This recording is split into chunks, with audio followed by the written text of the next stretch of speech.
গোটা রাজ্য জুড়ে রক্তবীজ আগে বলেছিলাম, কিন্তু শুধুমাত্র গোটা রাজ্য জুড়ে রক্তবীজ মানে জাস্ট পাশের দেশ থেকে কোনোভাবে কাঁটাতার টোপকে এদিক ওদিক করে ঢুকে সিদিয়ে রয়েছে আমার আপনার পাশের বাড়িতে, পাশের পাড়ায়, শুধুমাত্র সেই সমস্ত বাংলাদেশির, এমনটা নয়।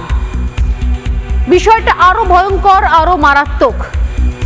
শুধুমাত্র বাংলাদেশে এসে বসে আছে, তারাই এখানে বিভিন্ন কার্ড বানিয়ে কাজের জোগাড় করছে, নিজেদের থাকার বন্দোবস্ত করছে। ব্যাপারটা এতটাও সহজ স্বাভাবিক নয়। প্রশ্ন আরো গভীরে।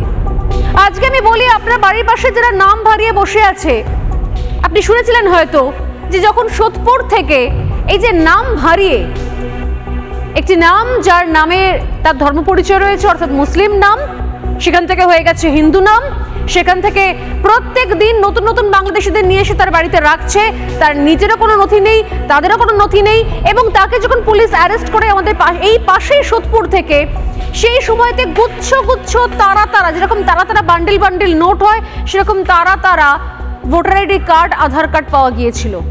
সবকটাই ফেক। শুধুমাত্র এরা এদেশে আসার জন্য করছে, এদেশে বসার জন্য, এদেশে খাওয়ার জন্য, চাকরি করার জন্য, বিয়ে করার জন্য, সংসার করার জন্য। আজ্ঞে না।